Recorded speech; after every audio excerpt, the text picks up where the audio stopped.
sair, tá? Porque teve uma professora que disse que aconteceu isso e que não saiu ninguém. Vamos ver.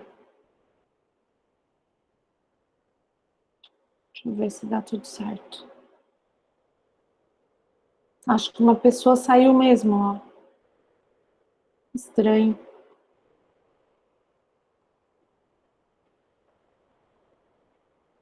Deixa eu esperar um minutinho para ver se volta.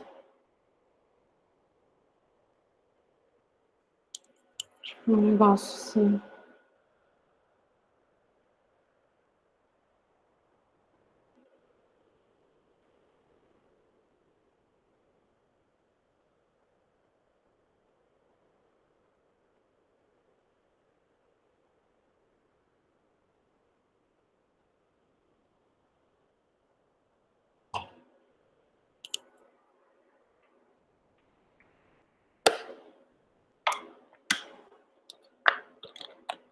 Voltou. Acho que voltou, né?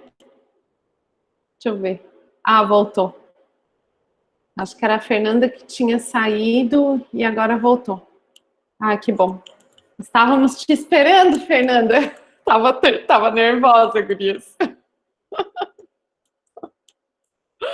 Ai, gente, nunca tinha acontecido comigo de, assim, pedir, ter que alguém sair para começar a gravar. Não sei por que acontece isso, mas eu tenho uma colega que dá aula de saúde coletiva na Odonto também, e ela disse que já tinha acontecido com ela. Por isso que eu sabia que ia dar de ela sair e voltar, mas me rolou uma tensão aqui agora. Fiquei preocupada, deve ser algum bug, não sei também, gente, o que é, essas coisas muito eletrônicas aqui. Elas às vezes pensam que querem resolver as coisas sozinhas, né? Vou começar a projetar aqui a aula. Então, ó, como eu falei para vocês, eu juntei os dois conteúdos, tá? Da aula que vem e da aula de hoje. Para a gente, na aula que vem, daí fazer só as atividades práticas. Deixa eu fazer assim, igual eu fiz na outra vez, que daí eu consigo ver o que vocês me escrevem. Aqui.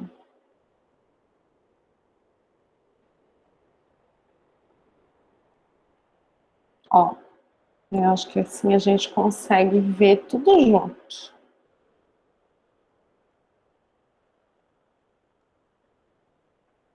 Adoro quando eu consigo fazer isso.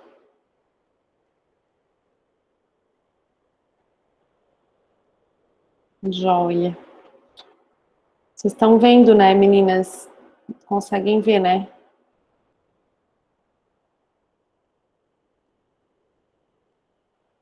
Ó, certo. Qualquer coisa vocês me falem, tá? Vou continuar aqui. Sim, dá para ver direito. Tá.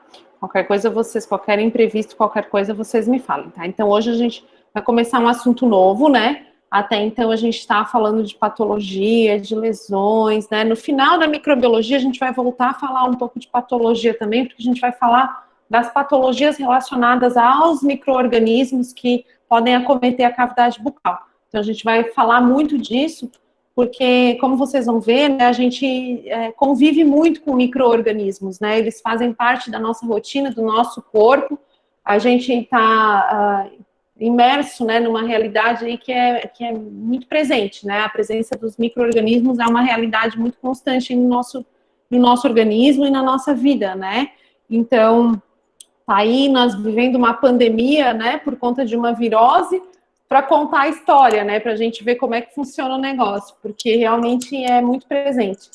Então, a gente vai acabar falando na microbiologia, um pouco de patologia também relacionada à cavidade bucal. Mas aqui a gente vai falar de alguns conceitos, né, relacionados à microbiologia, para a gente relembrar algumas coisas que a gente já estudou, até no colégio, né, e aí a gente vai, depois no final, ali na metade para o final, a gente vai falar da microbiota oral, né, que seria o conteúdo da semana que vem, que a gente teria, antes da aula do laboratório, mas eu concentrei tudo agora, para a gente daí na semana que vem fazer as 2 atividades práticas lá no laboratório. Aí fica melhor também para todo mundo que acaba tendo que ir para a Unesp uma vez só, né? Fica mais fácil para quem tem que se deslocar e tudo, né? Fica mais tranquilo. E o que é microbiologia, né? Por que a gente fala assim, microbiologia? A gente estuda biologia, né? E aí agora a gente vem estudar microbiologia, né? Micro vem de pequeno, né? A gente sabe que é um radical grego que quer dizer pequeno, e bio, vida, e logia, estudo, né? Então, é o estudo, né? A ciência que estuda as vidas pequenas, né? Então, a gente acaba se concentrando na microbiologia para estudar esses organismos que são realmente muito pequenos, que a gente não enxerga a olho nu, né? Então, a gente olha aqui e a gente não vê nada, né? Eu olho para a minha superfície, na minha bancada aqui de trabalho, olho para mim, não vejo nada, né? Mas eles estão ali. Então, são vidas muito pequenas, né? Micro-organismos são muito pequenos, a gente não vê a olho nu, mas que eles estão ali, né? Então, eles estão presentes ali na nossa realidade, na nossa vida, no nosso organismo, nos nossos utensílios, né? Na nossa casa, em todo o nosso... tudo que a gente consegue ver, eles estão ali, mas a gente só não vê eles, né? Então, é o estudo desses micro-organismos microscópicos e das atividades que eles têm, né? As atividades, a maneira como eles se comportam, né? E quais são esses micro-organismos, né? Essas vidas tão pequenas que a gente não vê a olho nu, mas que eles estão ali, né? Que eles existem, né? As bactérias, os fungos e alguns outros que a gente vai ver, né? As bactérias são muito famosas, né? A gente fala bastante de bactérias. São organismos unicelulares. Eles são tão pequenininhos que eles são compostos por uma célula só, né? São muito simples, são organismos muito simples. A gente olha a complexidade que é o corpo humano, né? A quantidade de órgãos que a gente tem, de células que a gente tem, né? De tecidos, toda a complexidade que a gente tem. Mas a bactéria é o oposto, né? Ela é uma célula só, né? Então, ela é unicelular, ela é muito pequena, né? E o material genético, ele fica solto na célula, né? Existe a célula, imagine a célulazinha, né? Algo confinado ali na parede celular, e dentro fica todas as organelas, né? O complexo de Golgi, as mitocôndrias, fica tudo ali solto, tipo um sopão ali dentro do citoplasma. E o material genético também fica solto ali, né, dentro do citoplasma. Ele não é o material genético, né, que é o DNA, que é o núcleo dessa célula nas bactérias, ele não é separadinho, bonitinho, né, com uma membrana em volta dele, separando ele dos outros itens ali do citoplasma, né, ele é tudo junto, tudo misturado ali no citoplasma, tá? Então, por isso que a gente chama de procariotos, né, ou procariontes. Na minha época nós chamávamos mais de procariontes, né? São esses seres tão simples, que o material genético dele não é nem separado das outras organelas, né, citoplasmáticas, fica tudo junto, misturado ali, envolto só uma membrana em volta dela, né, mais externa, assim. Os fungos, eles podem ser unicelulares, como as leveduras, ou pode ser multicelulares, como os bolores, né? Os fungos a gente acaba vendo em algumas situações, né? Quando eles acabam crescendo um pouco mais, a gente pode ver eles, né, com o nosso olho. Por isso eles podem ser microscópicos, né, bem pequenininhos, que a gente não vê, ou macroscópicos. E quando eles são macroscópicos, macro de grande, né? São aqueles fungos que a gente consegue ver a olho nu, né? Então, são fungos um pouco maiores. Quem aí nunca esqueceu um pão no armário, né? E aí um belo dia foi lá olhar e ele já estava todo verdinho, né? Esse é um exemplo típico aí de fungos, né? Que já estão macroscópicos, né? Já estão crescidos a ponto que a gente vê a olho nu, não precisa nem do microscópio para a gente ver, né? São seres eucariotos, daí aqui já é um pouquinho diferente, ó. A bactéria é procariotos, né? O material, o núcleo dela não é encapsulado, né? É tudo misturado ali junto no citoplasma, né? Quando a gente fala de fungo, o fungo não. O fungo, ele tem o núcleo dele, que é onde fica o material genético, ele é separadinho. Ele tem uma cápsulazinha formando o núcleo lá na célula, né? E aí, em volta dele fica o citoplasma com o restante das organelas, mas o núcleo ele é separado. Então, O fungo, ele é uma entidade, né, um organismo um pouco mais, como é que eu vou dizer, um pouco mais superior do que a bactéria, né? A bactéria é algo mais primitivo, né? É algo menos elaborado, mais simples, né? O fungo não, o fungo ele é um pouquinho mais evoluído, né? Então ele tem o núcleo dele é separadinho das outras organelas, né? Ele é um pouquinho mais organizado ali, né? E aí nós temos também outros micro-organismos, que são os protozoários, as algas e os vírus, né? Os protozoários, gente, são alguns parasitas, né, que a gente tem na nossa realidade, né, mas são seres aí unicelulares também, compostos por uma única célula, são eucariontes, ou seja, o núcleo é separadinho, né, então é um ser um pouquinho mais organizado que as bactérias, né, e eles pertencem ao reino protista, e são classificados de acordo com a maneira como eles se locomovem, tá? A gente vai ver alguns exemplos ali em seguida.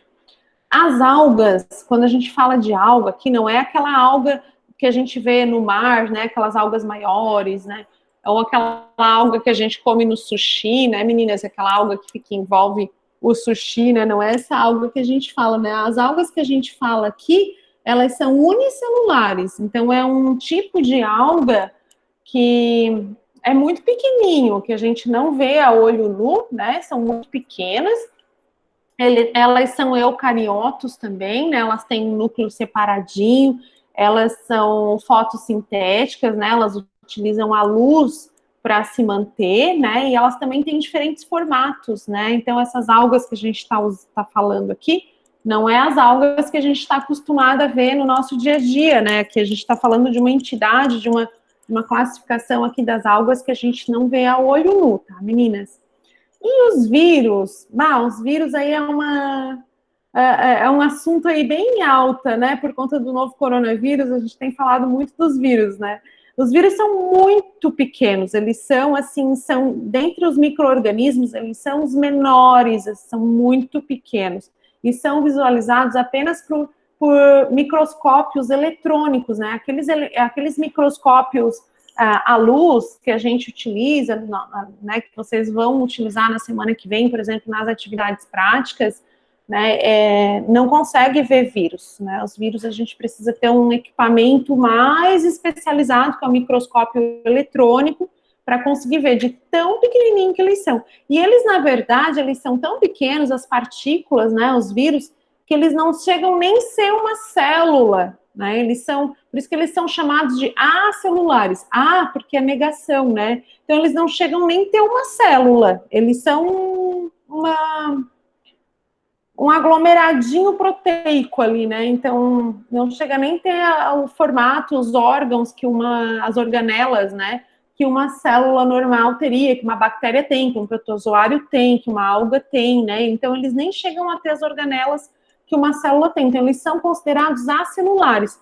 E aí, meninas, eles só sobrevivem, os vírus, seja o vírus que for, tá, gente? Ele só sobrevive se ele estiver habitando um hospedeiro. Ele precisa de uma pessoa, de um animal, dependendo do vírus, né? Tem vírus que é mais de animal, tem vírus que é do humano, mas ele sempre precisa de uma célula, de um hospedeiro, de um outro ser vivo, para que ele consiga se manter, para que ele consiga se reproduzir, né? Então, por isso que todo mundo fala que assim, o novo coronavírus, ele sobrevive dependendo da superfície que ele tá, ele pode se manter por um dia, 2. Ele se mantém, mas ele não sobrevive ali.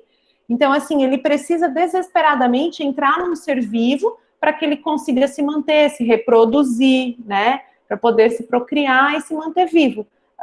E todos os outros vírus são assim também. A gente vai conversar sobre o herpes, tem o HIV também, que é um vírus que a gente conversa, que a gente ouve falar bastante, né? Eles só sobrevivem se eles estiverem dentro de um organismo, de uma célula viva de um organismo. Pode ser uma pessoa, um animal, e aí dependendo do vírus, ele tem uma predileção por estar num animal, ou em determinada espécie, ou um ser humano. Gente, então eles são, intracelulares, obrigatórios, eles precisam entrar dentro de uma célula para que eles possam se reproduzir e se manter vivos, tá? Eles não sobrevivem fora de uma célula.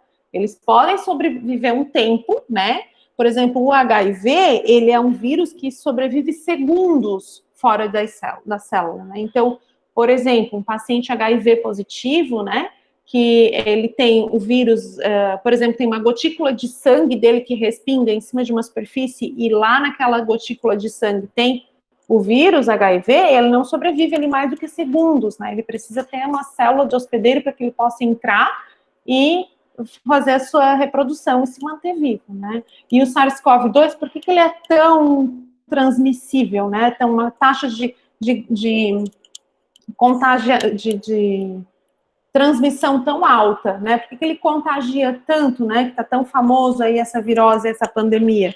Porque ele consegue se manter até 2, 3 dias, né, numa superfície. Então, é um vírus bem resistente, e, portanto, ele acaba aumentando a taxa de transmissão dele, né? E todos são parasitas de uma forma de vida. Então, ele sempre vai precisar de uma célula, né? O vírus sempre vai precisar de uma célula de alguém, seja de um animal, seja de um cachorro, seja de um outro, de uma bactéria, alguma coisa, ele sempre vai precisar, né? E dependendo do vírus, tem que ser o ser humano, dependendo do vírus, a gente sabe que tem vírus que acometem mais animais, né? Então, a gente sabe que precisa de uma célula, mas a célula pode variar, né? Dependendo do vírus, ele tem predileção por um tipo específico de célula. A gente pode conversar um pouquinho sobre o SARS-CoV também, se vocês tiverem interesse, ou o HIV, eu posso incluir alguma coisa lá naquela aula das manifestações orais, né, para a gente até tirar algumas dúvidas, né, porque eu acho bem interessante. Tem se falado tanto, né, sobre isso. Bom, em relação às bactérias, elas são unicelulares, né, como eu falei para vocês, elas são procariotos, né, elas não têm o núcleo separadinho lá dentro, elas têm diferentes formatos, elas são classificadas de acordo com o formato que elas têm. Elas podem ter o formato de coco, que é esse redondinho, que seria um só, tá, gente? Um só é um coco, só que eles podem aí se juntar, né, ficar 2. Daí é chamado de diplococo, pode ser, ó, 4, né, tétrade, pode ser assim, ó, uma fileirinha fina e comprida, cheia de cocos, um do ladinho do outro, que daí é o Streptococcus, vocês vão ouvir falar bastante esse nome hoje. Tem assim, quando forma como quase um cubinho, ó, 4 cocos, né, de cada face, que é a sarcina, e tem assim, ó, quando eles formam um paredão de cocos, né, que aí nós chamamos de Staphylococcus. Vocês também vão ouvir falar hoje. O bacilo, ele tem esse formato aqui como se fosse uma salsichinha, né? Uma salsicha de cachorro quente, né? E aí ele pode se juntar, né? Formar, ó, streptobacilos, né? Quando junta esses bacilos aqui, ó, por exemplo, aqui juntou 4, né? Aqui a gente tem o flagelado, quando ele tem esses flagelos, que são esses prolongamentos aqui, que serve para locomoção dele, né, como se fosse pezinhos aí que ele vai nadando, né, para se locomover, e tem o esporo dele, né, quando ele tem esse formato, como se tivesse cortado aqui as bordinhas dele, né. A gente tem outras bactérias também, que é o vibrião, que tem um formato que parece uma vírgula, né, um formatinho de C, assim, mais arredondadinho. Tem o espirilo, quando ele é mais irregular, mas nem tanto. E tem espiroquetas, né, que daí é quase uma cobrinha mesmo, né, ele forma bem essa espiral, né, o nome já diz, né, espiral. Meninas, alguma dúvida até aí? Como é que tá? Tudo tranquilo? Posso continuar?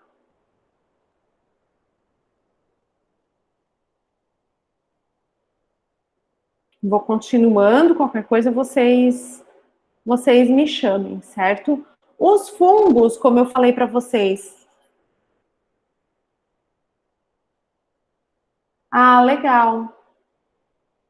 A Gabi está contando aqui, ó, que estudava sobre as bactérias no microscópio. Uhum, a gente vai ver as bactérias no microscópio semana que vem também, Gabi. Que bom que tu já sabe, né? Tu já vai me ajudar lá. Os fungos, meninas, como a gente comentou, eles podem ser microscópicos, né?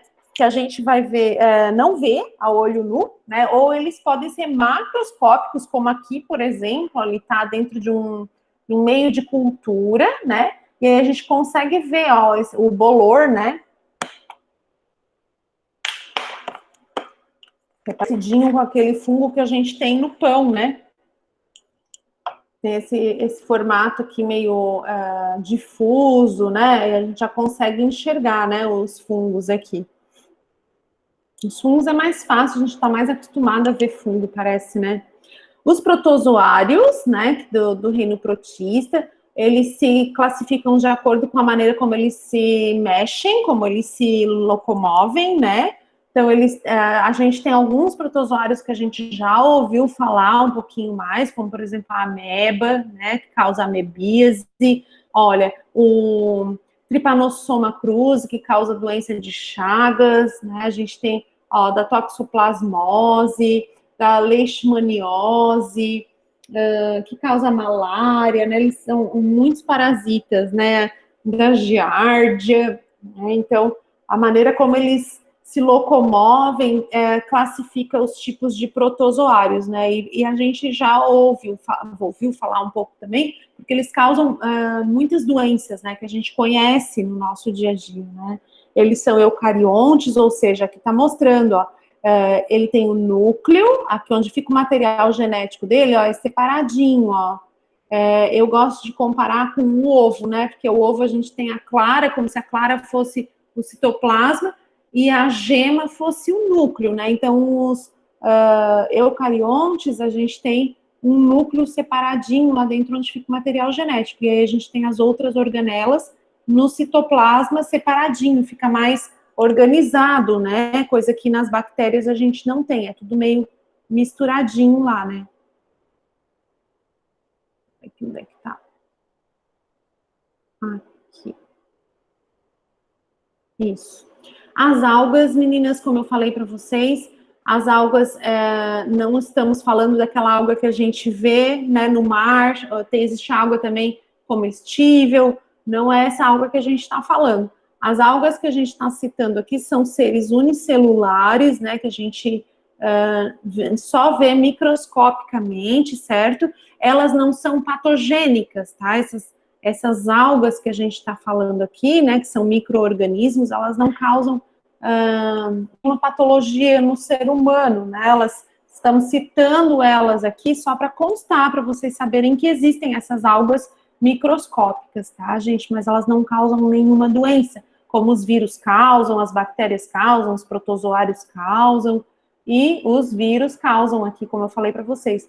Esse é um aspecto bem clássico dos vírus, né, dos coronavírus, que tem essas proteínas aqui projetadas na membrana dele, né, essas proteínas que vão se unir aos receptores nas células do hospedeiro, para que esse vírus possa entrar na célula do hospedeiro e sobreviver. Porque se o vírus não entrar na célula do hospedeiro, ele morre em algum tempo, né, alguns sobrevivem um pouco mais, outros menos, mas eles têm um tempo de duração aí que é meio contadinho, né? Então ele precisa da célula, sempre precisa de uma pessoa, ou de um animal, ou de uma célula viável para que ele possa sobreviver.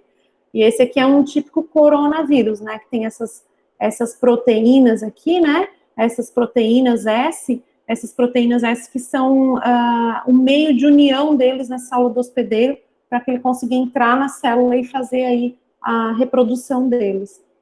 Então, esse é um vírus, ele é um ser acelular, né? Ele não é uma célula, ele é só uma estrutura, né? Ele precisa da célula de alguém, se aproveitar da célula de alguém para que ele possa sobreviver, né? Danado, né? Mas ele é muito pequeno, tá, gente? Podem ter certeza que uma foto dessa é super difícil de conseguir, né? Precisa de um microscópio eletrônico que consiga realmente uma imagem muito menor para a gente conseguir visualizar eles. Bom, em relação à microbiota normal no corpo humano, né? Gente, nós, como eu falei para vocês, nós somos formados por muitos micro-organismos, muitos, aproximadamente 100 milhões de micro-organismos no nosso corpo. É muita coisa, né? 100 milhões de micro-organismos, não é brinquedo não, né? Então, nós temos aí normalmente, sem dizer que nós estamos aí passando por nenhum tipo de contaminação, nós estamos convivendo normalmente com 100 milhões de micro-organismos. Então, eu acho engraçado, às vezes a gente vê alguma coisa e tem nojo, né? Mas se a gente parar para pensar no nosso organismo, a gente tem tanto micro-organismos, já que a gente convive, né, que a gente poderia tolerar muito mais coisas no nosso dia a dia, né? As espécies, né, de micro-organismos que a gente convive, que existem no nosso organismo, vai variar de acordo com o órgão, com a região do nosso corpo, né, com a idade que nós temos, varia, né, de criança, de adolescente, para adulto, para idoso, cada idade existe algumas características que vão determinar o tipo de micro-organismo que nós temos, né, o sexo também vai variar, vai influenciar no tipo de micro-organismo que nós temos. Embora, olha só, 100 milhões de micro-organismos, né, mas existem alguns órgãos, algumas regiões do nosso corpo que não têm micro-organismo, né? Então, esses 100 milhões de micro-organismos, eles são concentrados em algumas regiões, né? Eles não são, assim, espalhados igualmente no nosso corpo, né? Tem algumas regiões que a gente tem mais e tem algumas regiões que a gente tem menos micro-organismos. E como é que a gente classifica isso, né? A gente tem micro-organismos que são residentes, né? Que moram no nosso organismo e ali ficam, e dali eles são, né, eles residem ali, ficam ali a vida inteira, né, e nós temos micro-organismos que são transitórios, né, então são micro-organismos que entram no nosso organismo, que se aproveitam do nosso organismo, ficam um período de tempo e depois eles ou morrem, ou nosso organismo consegue eliminar, né, ou de alguma forma eles vão embora, né, então são uma contaminação transitória, né? A gente tem uma infecção transitória. Um exemplo clássico da transitória são as viroses, né? Quem aí nunca teve uma gripe por influenza, né? Uma virose. Ela dura o quê? 7 dias, né? Ao tempo do quê? Do nosso organismo criar uma defesa, ir lá e eliminar aquele vírus, né? Então, é uma infecção transitória, né? A gente tem contato com o vírus, ele entra no nosso organismo, é um vírus, então ele não tem célula, ele precisa de uma célula para se reproduzir, para viver, ele achou a gente, ele ficou bem feliz, ele conseguiu a reprodução, mas o nosso organismo é esperto, ele reconhece e ele já produz anticorpos que vão lá defender o nosso organismo e matar aquela... Ó, a Lê está dizendo que teve virose. É uma infecção transitória. Até o teu organismo ter condições de ir lá e eliminar aquele agente, aquele vírus, né, que está causando essa infecção. Então, é uma infecção transitória, dura um tempo, né? Muitas bactérias também, a gente sabe que são transitórias, por quê? Porque a gente vai lá, toma medicação, a gente usa antibiótico, né? Quem nunca, né? E aí acaba eliminando, e são infecções transitórias, que duram um certo tempo, né? E existem micro-organismos que são esses residentes, né? Que ficam aí pro resto da vida. Por exemplo, o fungo, a Candida albicans, né? Que vocês já devem ter ouvido falar, ela é residente, a gente tem ela no nosso organismo, no nosso dia a dia, é normal, a gente convive com ela de boa, né? Ela tá ali bonitinha e a gente convive com ela bem tranquilamente. Aí o que acontece? Por algum motivo, né, se a nossa imunidade baixa, né, ela acaba se proliferando um pouco mais, e aí causa uma infecção que tem algum efeito deletério pra gente, né, mas se nós tivermos aí passar a vida inteira com a nossa imunidade em dia, dormindo bem, comendo bem, se alimentando bem, né, a Cândida vai estar sempre regular, bonitinha, controlada, e a gente vai conviver aí sempre bem legal com ela, né, sem nenhum prejuízo. E aí, já indo de encontro ao que eu estava comentando ali da Cândida, né, a gente pode classificar essa constituição de acordo com a relação, né, que esses micro-organismos têm com o nosso organismo. Por exemplo, assim, comentei com vocês que nós temos muitos micro-organismos que residem no nosso organismo ou que são transitórios, né? E esses micro-organismos, eles têm uma relação com a gente que pode ser onde ambos se beneficiam, né? Ambos têm vantagens com essa convivência dos micro-organismos. A gente tem alguns micro-organismos que convivem com a gente que só eles se beneficiam, né, do nosso, de estar convivendo com a gente, mas que eles não nos prejudicam de forma alguma, né? Como eu falei para vocês, a Cândida é um exemplo, né? Ela se beneficia de conviver com a gente, porque nós somos quentinhos, temos algumas regiões do nosso corpo que é úmida, né? Como, por exemplo, a cavidade bucal, que tem saliva, fica escurinha, fica quentinha, então para ela é ótimo, ela se beneficia do nosso organismo, mas ela não causa prejuízo nenhum, né? E não causa nenhum benefício também para nós. Benefício ela também não traz, mas ela também não causa prejuízo, né? A não ser que a gente tenha a nossa imunidade diminuída, né? E aí, se a nossa imunidade diminuir, aí a gente sabe que ela vai se proliferar um pouco mais. Então, ela aí se torna um patógeno oportunista, porque daí ela causa uma infecção. Aí ela causa um mal-estar pra gente, né? Ela causa coceira, irritação, né? Pode causar sangramentos, pode causar uma hiperplasia, que é um crescimento tecidual. Ela está causando um prejuízo. E aí, nessa condição, ela se torna um patógeno oportunista, né? Porque ela já está causando um mal-estar pra gente, tá? Então, recapitulando, meninas, para ficar bem claro, né? Nós temos micro-organismos que habitam o nosso corpo, a maioria é bactéria, mas pode ter fungo, protozoário também, né? E eles podem estar convivendo com a gente de 3 modos.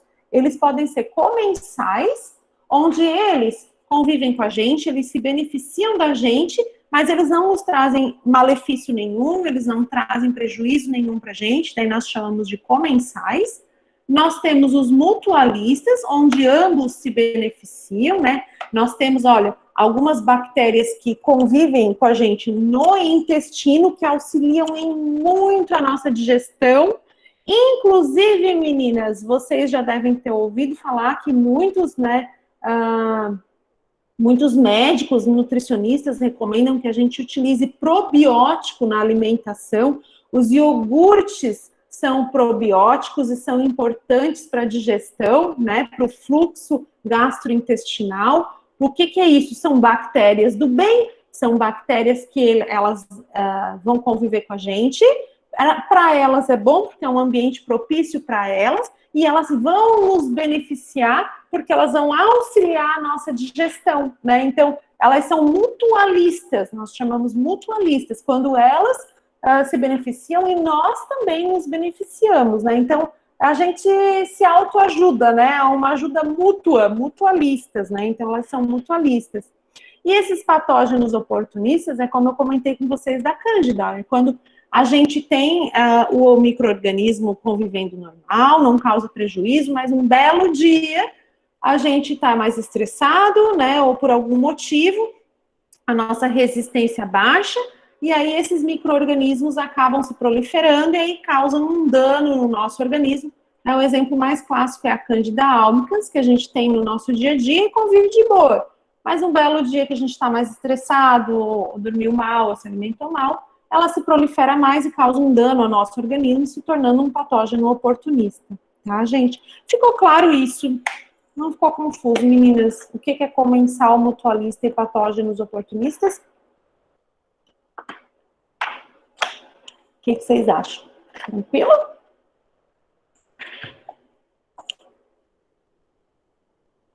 Vou em frente. Qualquer coisa vocês me perguntem, tá?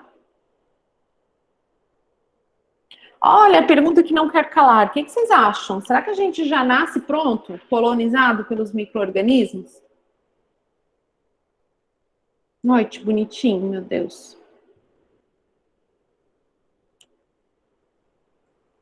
Será que a gente já nasce colonizado pelos micro-organismos? Alguém tem alguma opinião formada? Ó? Sim. Thaís já respondeu que sim. Mais alguém? Alguém concorda? Alguém discorda? O que vocês acham?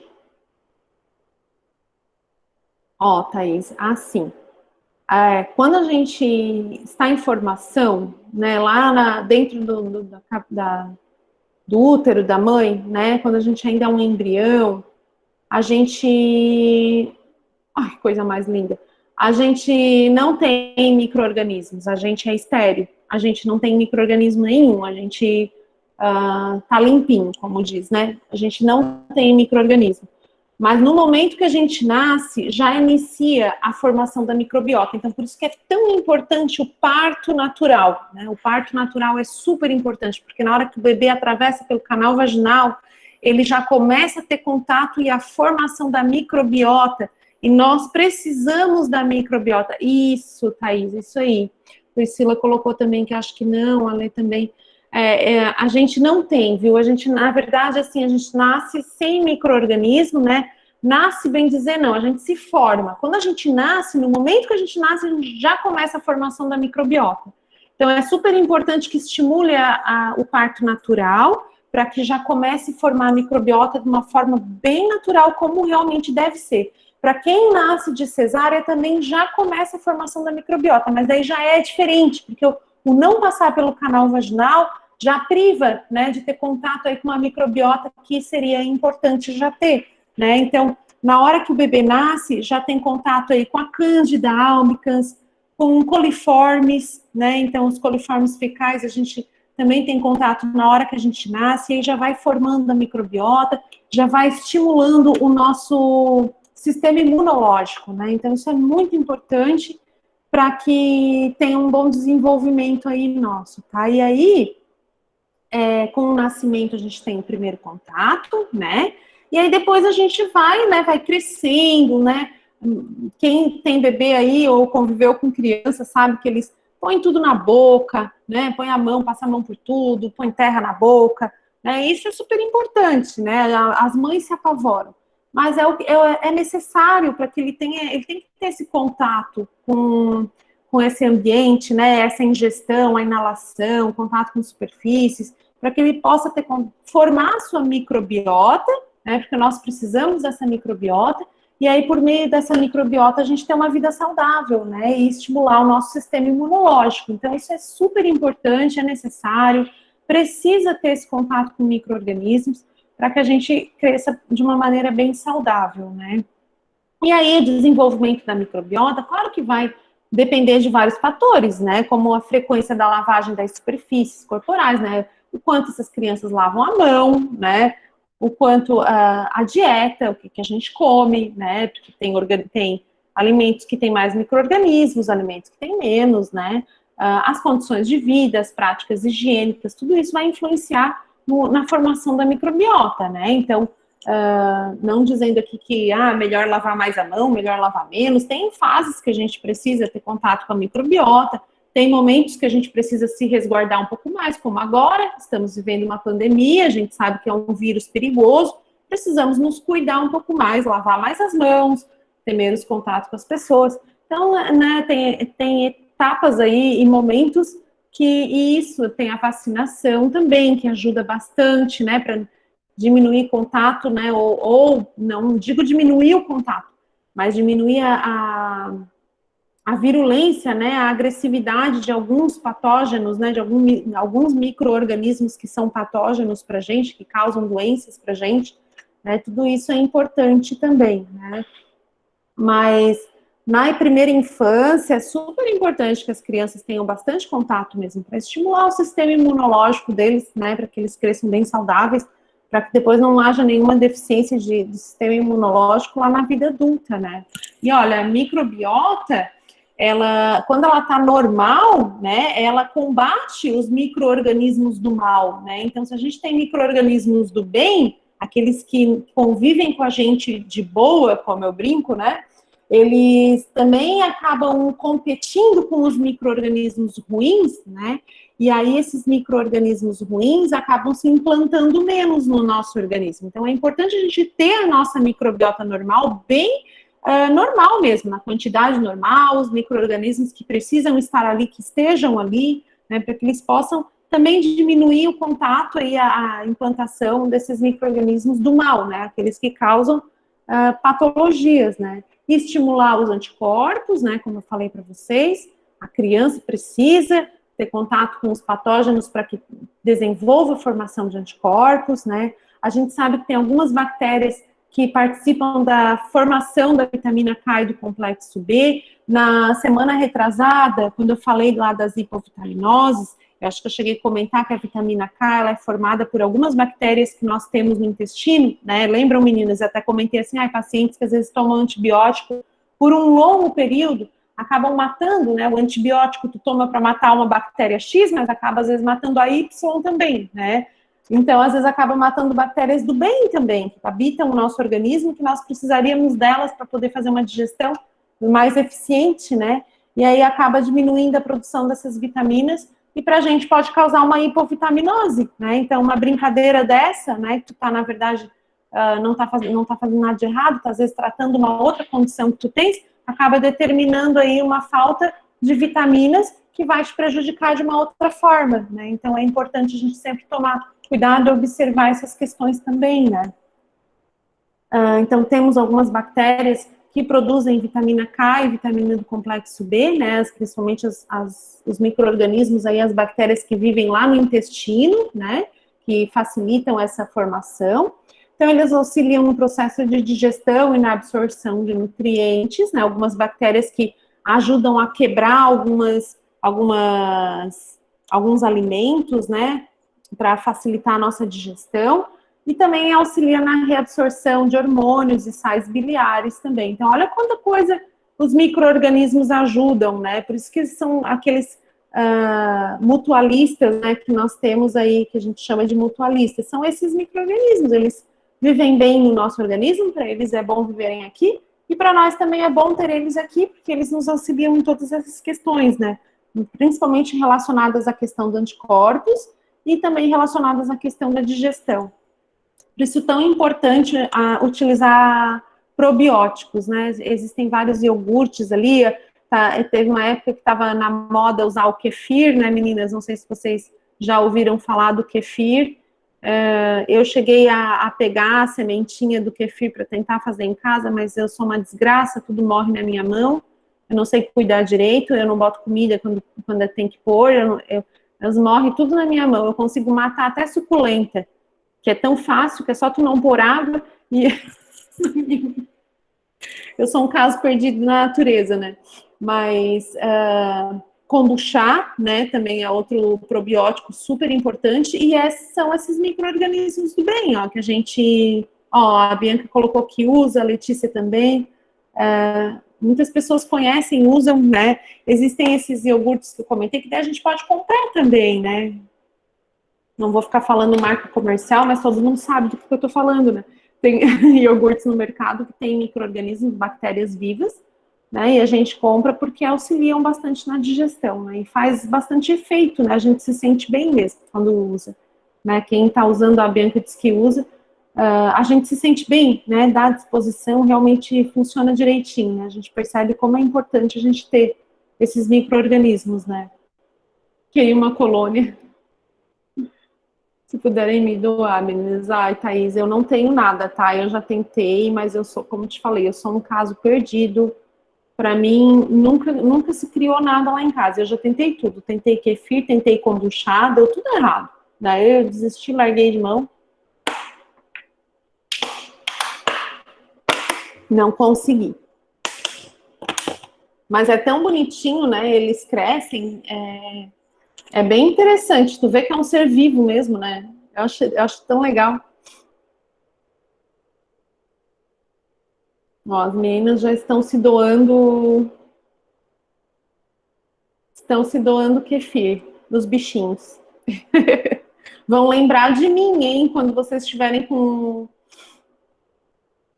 os micro-organismos aí passando de uma para outra, vocês lembram da aula.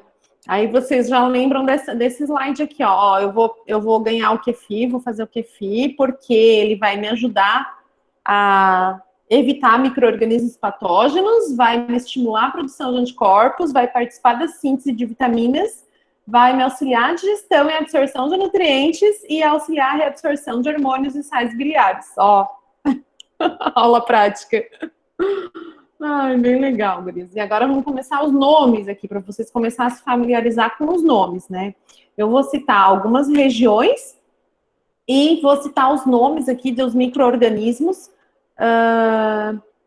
mais comuns daquelas regiões. Como eu falei para vocês, de acordo com o órgão, né, com a região que a gente tem no organismo, a gente tem um maior número de alguns determinados micro-organismos e menos de outros, né? Então, por exemplo, assim, na pele, normalmente, ó, a flora normal que nós temos na pele são cocos gram-positivo. Gram foi um pesquisador que descobriu que a atividade que nós vamos fazer na... A Tânia está tentando entrar. Mas não apareceu nenhum pedido, meninas. Eu tô sempre... A Tânia, pede para ela sair e entrar Boa, de novo. boa noite, já consegui Já entrar. conseguiu! Então tá tudo dominado. Acabei de chegar no meu outro serviço. Não tem problema, Tânia. Depois você assiste a aula, tá gravadinha. Fica tranquila, tá? Só Tá eu tava bom, preocupada que eu não vi o teu pedido para entrar, mas não tem problema. tá, Tu já entrou? obrigada. Nada, tudo certo. Tudo dominado. Meninas, então tá falando de grão, né? Na aula que vem a gente vai fazer uma atividade para entender o que é um grão. O grão foi um pesquisador que descobriu que a composição da membrana que envolve as bactérias é diferente. Existe uma classificação, né? Então existe uma membrana um pouco mais espessa, né? Composta aí por polipeptídeos mais espessos, e tem uma membrana que ela é mais fininha, mais discreta, mais frágil, né? E aí essa membrana da bactéria ela faz bastante diferença, ela é classificada, né, nos que tem aquela membrana mais espessa e nos que não tem. E ela é bastante importante porque, de acordo com essa membrana dessas bactérias, a gente consegue entender qual é o comportamento da bactéria e quais são as medicações que conseguem afetar essas bactérias de uma maneira mais eficiente para utilizar, né, quando a gente estiver com alguma contaminação, né, com alguma infecção. Então, ela vai ditar o tipo de antibiótico que a gente precisa usar para cada bactéria, né? Então, por isso que vocês vão ver assim, ó, é cocos, né? Cocos, o que é? Aquele formato redondinho, gram positivo. Né? O gram positivo quer dizer que ele tem aquela membrana mais espessa, né? Formada por polipeptídeos mais espessos, que vai conferir uma tonalidade que nós vamos ver na semana que vem lá no laboratório, né? Que ela vai estar um pouco mais espessa no microscópio e a gente vai conseguir definir bem direitinho quais são essas bactérias, né? Então, quais são os cocos gram-positivos que a gente tem na pele, ó? Staphylococcus epidermidis, Staphylococcus aureus e Streptococcus espécies, né, de Streptococcus. A gente tem bacilos gram-positivos na pele também, como Corynebacterium, né, espécies de Corynebacterium. A gente tem bacilos gram-negativos, aí ó, já notem, percebam que já é gram-negativo, né, bacilos é aquele formato mais compridinho, né, que é a Icterícia coli, né, que é a que causa a... Ai, meu Deus, me fugiu o nome. A colite, que é uma inflamação no intestino, né, quem nunca. Micobactérias, a Mycobacterium smegmatis, se alguém estiver pensando em nome para filho, aqui tem várias opções bem interessantes. Alguns fungos a gente tem também convivendo normalmente na nossa pele, como Malacésia furfura, cândida, Rhodotorula e algumas espécies de Torulopsis. Né? Então, tem bastante nomes bem interessantes aqui, vocês não vão precisar decorar isso tudo, nem eu decorei tudo isso, tá, meninas? Estou lendo aqui para vocês, porque são muitos nomes, né? Mas o que é interessante aqui que a gente ouve falar mais, né? Dos Streptococcus e dos Staphylococcus, né? Então, essas duas bactérias aqui a gente vai falar bastante, porque são bactérias que também vão estar presentes na cavidade bucal, né? Então, já vão gravando mais esses nomezinhos aqui. Na boca, olha, o que a gente encontra na cavidade bucal? Staphylococcus epidermidis, Staphylococcus aureus, olha, aquele que a gente também encontra na pele. Aí a família dos Streptococcus, né, em peso, Streptococcus salivares, o mutans, alguns lactobacilos, Treponema buccalis, Treponema denticum, os bacterióides fragilis e a Candida albicans. A Candida albicans é o fungo, né, e algumas bactérias aqui. Na orofaringe, nós também temos algumas espécies de streptococcus, estafilococcus, difteroides, Neisseria meningitis. Isso tudo normal, tá, meninas? Olha quanta coisa, né? Então, por isso que justifica lá 100 milhões de micro-organismos no nosso corpo, né? A gente tem muito micro-organismo. Olha, no intestino delgado, nós temos um pouco menos de bactérias, né? No intestino grosso, nós temos muitas bactérias, porque faz parte da nossa digestão, a gente precisa ter elas lá, né? Aqui a gente tem muitas bactérias, isso tudo normalmente funcionando, tudo tranquilinho. Às vezes, o que acontece? Eu tomo um antibiótico para tratar uma dor de garganta, por exemplo, e o antibiótico que eu tomo para tratar uma dor de garganta vai influenciar nas bactérias, vai acabar matando também, eliminando algumas dessas bactérias que estão lá no intestino, ou vice-versa. Eu posso estar tomando um antibiótico para tratar uma infecção, uma unha encravada, e isso vai me afetar nas bactérias que eu tenho na boca, na orofaringe, nos intestinos e em outras regiões do meu organismo. Então, e aí vai descompensar, né? Porque elas se competem entre si, todas essas bactérias, e aí uma não deixa a outra crescer demais, né? E aí fica tudo controladinho, bonitinho, na quantidade certa. Mas se uma delas morre, aquela outra que estava competindo com ela acaba se proliferando mais, né? E aí a gente acaba tendo um desequilíbrio, né? E aí acaba tendo as infecções, as candidíases, como vocês já ouviram falar, né? E outras condições que a gente pode ter. Por isso que é muito comum quem toma antibiótico, não sei se vocês já passaram por isso, já viram algum paciente passar por isso, quando a gente toma antibiótico, a gente tem diarreia, né? Vocês já viram isso, as crianças, né? Muitas vezes a gente dá antibiótico para o filho para tratar alguma coisa, uma pneumonia, sinusite, né? Alguma coisa nesse sentido, e a criança tem diarreia, né? Por quê? Porque desequilibra a flora intestinal, né? E alguma outra bactéria também acabou morrendo por causa daquele antibiótico, e outras se proliferaram e prejudicou lá tudo que estava harmônico, estava tudo bonitinho, e acabou desequilibrando o intestino do indivíduo, né, do paciente.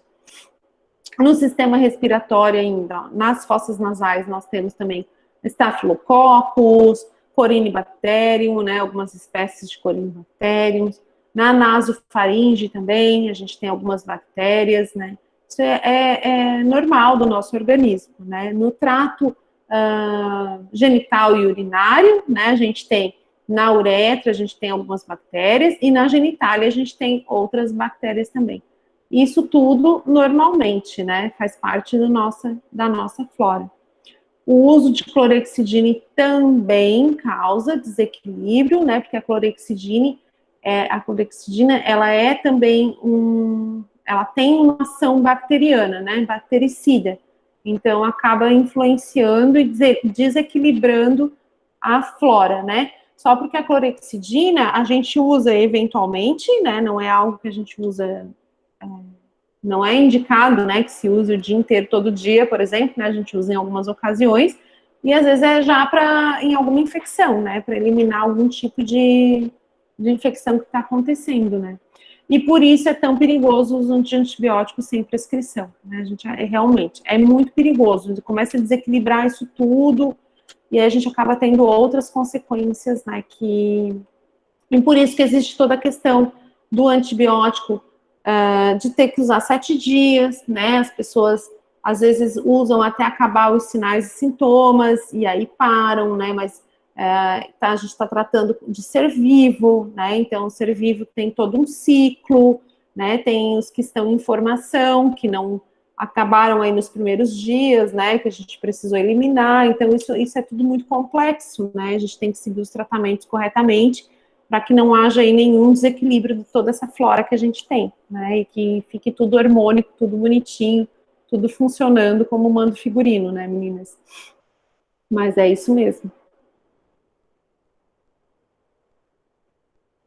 É bom que a gente sempre conhece um pouco, né, nessa parte de, mesmo quem não trabalha ainda na área, acho que poucas de vocês já ainda não trabalham na área, né, mas a gente tem bastante contato, porque quem nunca tomou antibiótico, né, e a gente acaba, às vezes, precisando, né, e aí sempre tem alguma experiência, já passou por isso, já ouviu falar, né, então é algo que faz parte da nossa realidade, né, mesmo que a gente não trabalhe exatamente ainda na área, mas a gente já ouviu falar, já conhece um pouco, né.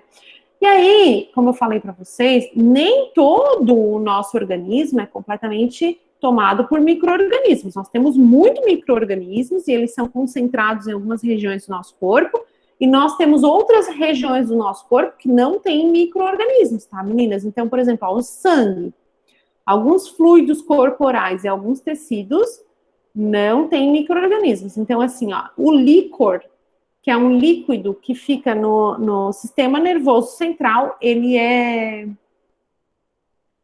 completamente livre de micro-organismos, tá? A urina, né, antes de ela ser eliminada, quando ela tá lá dentro da bexiga, né, antes de ela passar lá pela uretra, né, tudo isso, ela é livre também. O líquido pleural, que fica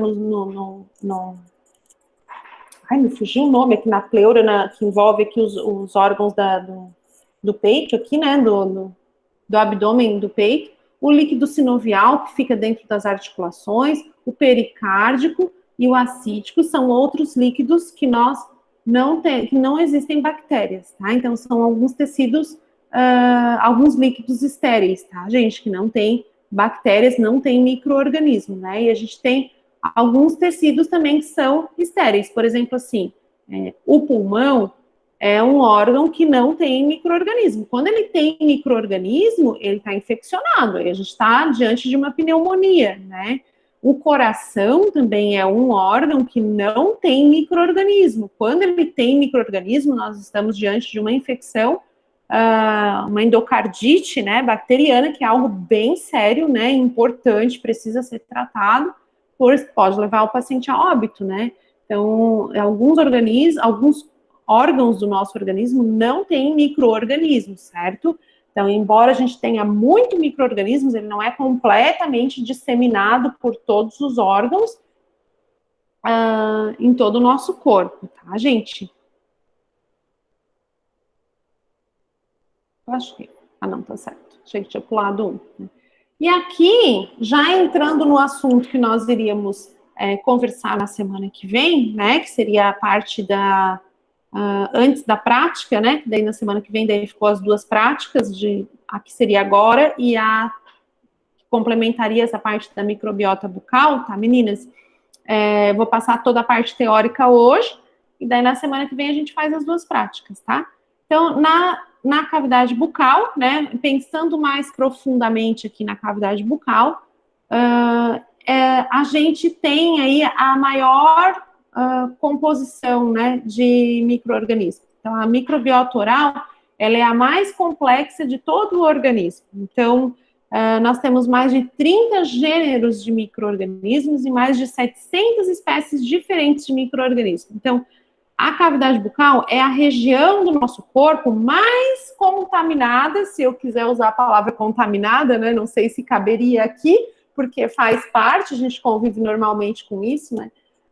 Mas é a região mais rica em micro-organismos do nosso corpo, né? E às vezes a gente custa acreditar, porque a gente às vezes acaba pensando que é outro lugar, né? Mas não é a cavidade bucal mesmo, ela é realmente riquíssima em micro-organismos e mais complexo de todo o nosso organismo. Então, é importante a gente saber, né, porque é a nossa área de atuação, e isso tudo precisa estar aí convivendo harmonicamente para que tudo funcione bonitinho e nós não tenhamos nenhum prejuízo, né. E será que a microbiota é igual em todas as regiões da boca, né? Só olhando as imagens aqui a gente já consegue imaginar que não, né? Porque a gente tem micro-organismos que conseguem sobreviver melhor aderidos à mucosa, né, à gengiva, né, à língua. Tem micro-organismos que conseguem que sobrevivem melhor, digamos assim, aderidos ao dente, né, a superfície onde o dente é mais liso. Existem outros micro-organismos que sobrevivem melhor lá dentro onde tem um sulco, né, onde eu tenho aqui, onde eu estou contornando com o meu cursor, ó, onde eu tenho uma reentrância no dente, né, uma cavidade, um sulco. Existem outros micro-organismos que conseguem sobreviver melhor aqui, né, entre o elemento dental e os tecidos de suporte, aqui é onde tem a gengiva e o dente, né? Então, a microbiota na cavidade bucal, ela é diferente de acordo com a região da boca, né? Então, cada regiãozinho, cada cantinho tem os seus micro-organismos aí, que se proliferam mais fácil naquele lugar, né? Então, tem uma diferença, né? De cantinho para cantinho aí na cavidade bucal. E a evolução da microbiota bucal, ela é muito parecida com a evolução da nossa microbiota no organismo como um todo, né? a gente nasce sem micro-organismo, né? Nasce não, digamos, a gente se forma, né, dentro do útero materno sem nenhum micro-organismo, e a gente começa a ter contato com um micro-organismo no momento do parto, né? Então, nossos primeiros micro-organismos são durante ali a passagem do canal vaginal, né? Ou na cesariana, a gente também já começa a ter contato com os primeiros micro-organismos, né? Esses micro-organismos são transitórios, eles ficam um tempo ali, né? Até o bebê começar a criar os anticorpos, né? E se adaptando, alguns micro-organismos vão ficando, outros são eliminados ali, né? Então, a gente tem contato ali com alguns estreptococos, lactobacilos, com a cândida e com coliformes também, né? Então, é normal isso, faz parte, é necessário, né? Que a gente tenha esse contato com os micro-organismos. Em algum momento, a gente tem que começar a formar os micro-organismos, né? Depois do parto, né, a gente começa essa transmissão vertical bacteriana, que daí é o contato com as pessoas, como aqui, ó, tá o provável pai segurando o bebê, né? Aqui já tá tendo contato com o pai, ó, ele já tá recebendo aí gotículas da respiração do pai, da fala do pai, já tá tendo mais contato com outras pessoas, daqui a pouco vem a avó, vem a madrinha, vem o irmãozinho, ele vai passando aí de uma maneira vertical, né, de um para outro, e vai tomando contato aí com outras pessoas, o bebê, e aí vai formando aí, vai recebendo mais micro-organismos, né, mais bactérias, e vai formando aí essa flora dele, né, toda essa população aí de micro-organismos que ele tem, né.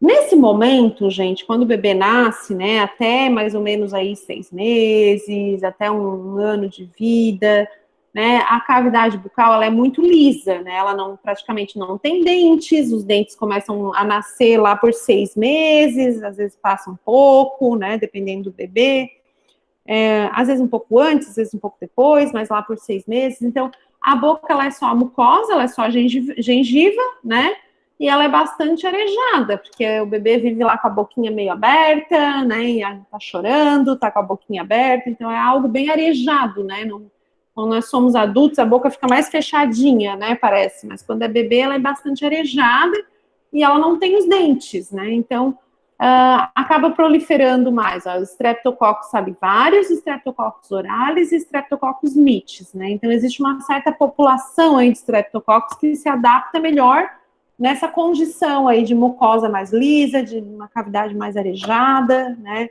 a boca tá mais aberta. Então, eu penso no bebê chorando, né, já imagina aquele bocão aberto assim, chorando, né, então fica bem arejado, então é uma certa população, né, de micro-organismos que tem ali. No primeiro ano de vida, né, 70% dos micro-organismos são algumas espécies de streptococcus, algumas espécies de staphylococcus, a veilonella e a neisseria, né? Então começa a mudar, já tem os dentes, né? O perfil da criança muda, né? A criança, ela muda, já põe outras coisas na boca, ao mesmo tempo a boquinha já começa a ficar um pouquinho mais fechada, né? A composição da saliva muda um pouquinho, tudo vai mudando, as bactérias vão mudando também, né? Os micro-organismos vão mudando também, e vão se adaptando ali para a realidade da cavidade bucal desse pacientinho, né? Vai crescendo com ele, né, gente, ó. Aí quando vem os dentes mesmo, né, por conta dos dentes, o que acontece? Aí essa parte, vocês vão me explicar bem direitinho lá no seminário, né? O seminário é daqui 15 dias, e eu vou falar aqui de uma maneira bem breve, para a gente não ser repetitivo, mas vocês vão apresentar essa parte lá no seminário, né?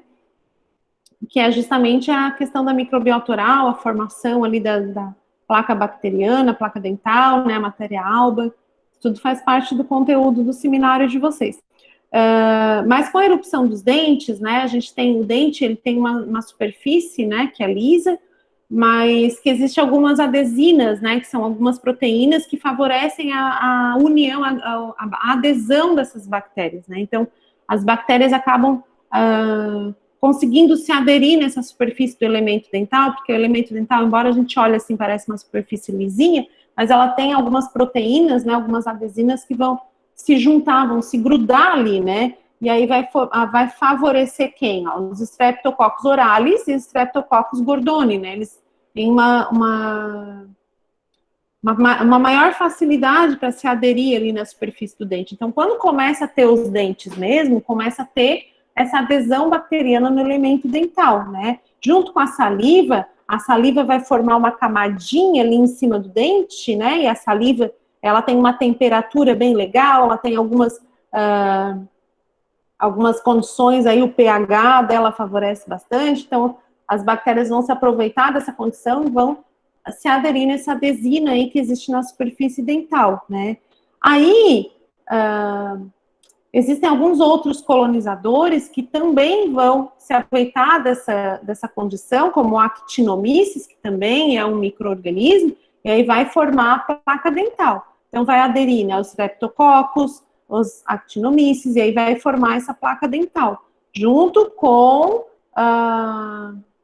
a adesão também de alguns carboidratos, né, por conta da alimentação, porque o paciente se alimenta, né, e às vezes fica algum resquício de alimento no dente, vai favorecer, vai aderir junto, vai ficar retido, vai acabar grudando ali junto, né, esses restos de alimento, essas sujeirinhas, e vai favorecer também a formação aí dessa placa dental, né.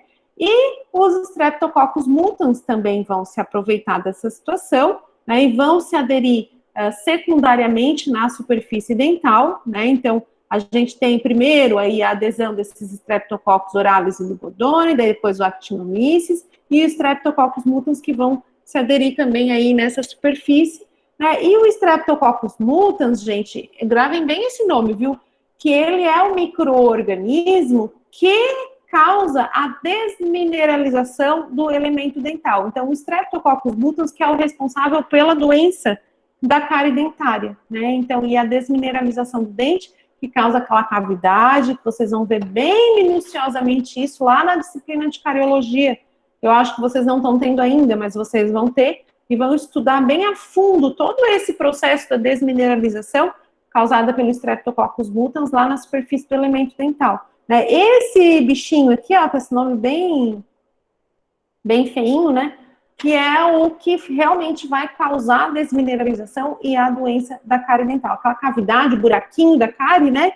Quem vai provocar esse Streptococcus mutans? Ó, ele é um colonizador secundário, né? Ele vem depois e vai se aderindo na placa dental, que é formada pelo Actinomyces, junto com os Streptococcus oralis e o gordoni, né? Então, é toda uma sequência, né? Precisa ir formando nessa essa sequência aí de micro-organismos que vão se aderindo para formar a placa dental, e aí vira o Streptococcus mutans que vai produzir a cárie dentária. Lá no sulco gengival, onde é que é o sulco gengival? Aqui, meninas, ó, onde gruda não digo, né, mas onde junta a gengiva com o dente, ó, bem lá dentro da gengivinha, né, que se a gente for observar bem, né, entre a gengiva e o dente, forma como um bolsinho, né? Se vocês olharem, dá pra gente olhar na gente mesmo, né? A gente, quando vai passar o fio dental, que a gente aperta, assim, a gente vê que o fio dental entra um pouquinho, né? Existe uma fenda, né, entre a gengiva e o dente. Fica como um sulco, um bolso ali, né? Que a gente chama de sulco gengival, né? Ali existe uma redução no oxigênio, né? Existe menos oxigênio, porque fica uma cavidadezinha ali dentro, né? Então, favorece algumas bactérias anaeróbicas, que são diferentes dessas que ficam mais na superfície dental, né? Que são bactérias aí que são... que conseguem sobreviver melhor com o oxigênio, né? Então, existem diferentes locais na cavidade bucal.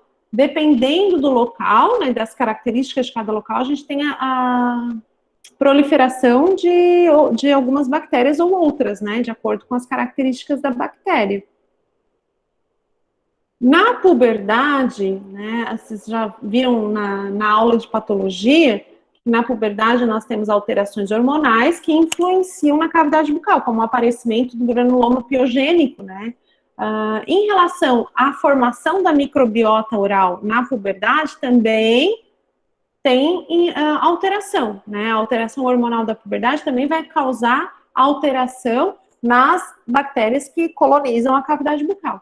Então, nós vamos ver um aumento de bactérias que causam doença periodontal. Né? Então, com a questão hormonal ali, vai alterar a composição da gengiva e vai favorecer a proliferação de bactérias que causam doença periodontal. Né? Então, as pessoas vão ter mais inflamação na gengiva, né? Por isso que tem os granulomas piogênicos, né? Que eu comentei com vocês lá naquela aula, que eles acontecem aí principalmente em pacientes que estão na fase da puberdade, né? Existe essa questão hormonal que altera aí a composição da gengiva, favorece o aparecimento de doenças periodontais, porque favorece a implantação da porfiromonas gengivales e da Prevotella intermédia, que são bactérias que vocês vão ouvir falar muito quando vocês tiverem a disciplina de periodontia no semestre que vem, e que quando vocês forem apresentar o seminário aqui daqui 15 dias, né, quem for do grupo aí que vai falar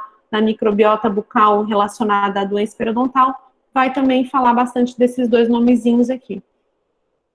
E aí o paciente adulto, que tem os elementos dentais em boca, né, ele vai atingir o máximo aí da microbiota, né, ele vai atingir o pico da microbiota quando estiver adulto, né, então vai sempre aumentando, né, bebê, criança, adolescente, e aí quando ele estiver adulto ele vai ter o máximo da microbiota, que é aquele valor que a gente comentou de 100 milhões de bactérias, né. 100 milhões de bactérias por ml, né? Muita coisa, né, gente? Para quem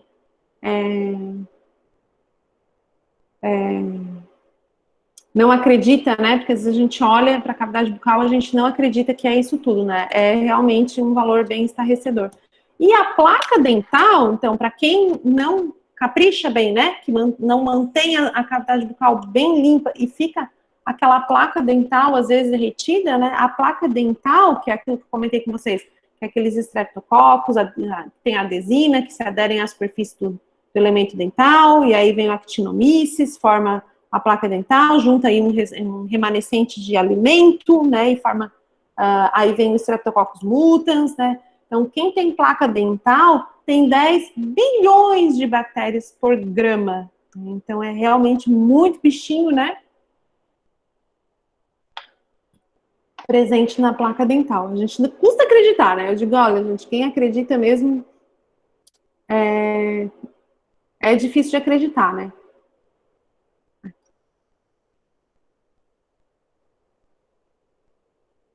Tranquilo, Bianca, depois tu consegue assistir, tá? Fica bem tranquilo.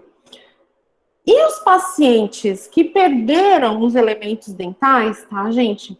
Beijo, beijo. Bom final de semana.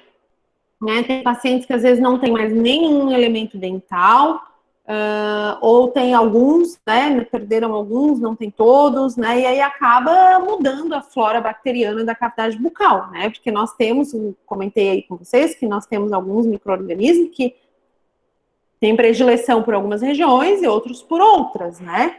Então, aqui a perda total ou parcial dos dentes, essa aqui bem boa, né? Para fazer um tratamento, né, gente? Quem que não gosta, né, de uma boquinha dessa, fazer um tratamento de canal? Show de bola, né?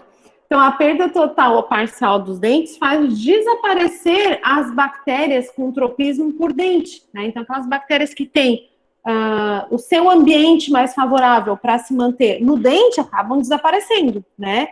No periodonto também, aquelas bactérias que têm uma predileção para se manter lá no sulco gengival, que é aquele bolsão que eu falei para vocês que fica entre o dente e a gengiva ali, que fica uma cavidadezinha, né?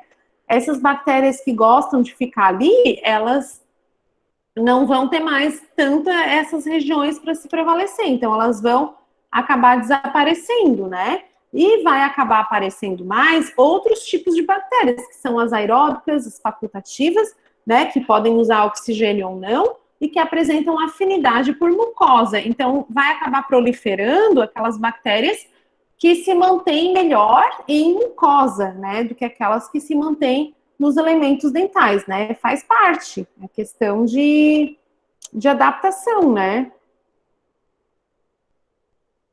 Olha, os pacientes que têm dentadura, eles também têm uma predominância de bactérias anaeróbicas, né? Daquelas bactérias que não precisam de oxigênio para se manter, né? E aquelas que se aderem a superfícies duras, né? Porque a dentadura, a prótese total, ela é acrílica, né? Ela é uma superfície dura, rígida, né? Diferente da mucosa. A mucosa é mais maleável, né? A gengiva nossa é mais fofinha, né? Então, quem tem dentadura, aí muda o padrão de bactérias, de micro-organismos que tem na boca, né? Acaba tendo menos daquelas bactérias aeróbicas que nós tínhamos e vai ter mais bactérias anaeróbicas e que se aderem à superfície da dentadura. E quem perdeu os elementos dentais? Olha, gente, isso é super interessante. Ó, levem isso para a vida de vocês, porque é bem interessante. Ó, os pacientes que perderam os dentes, né? E depois colocam implante, eles voltam a ter aquelas bactérias que gostavam de ficar entre o dente e a gengiva. Por isso que, às vezes, assim, acontece que o paciente, depois de um certo tempo, desenvolveu uma periodontite em volta do implante, que nós chamamos de periimplantite, né? Aquela inflamação em volta do implante.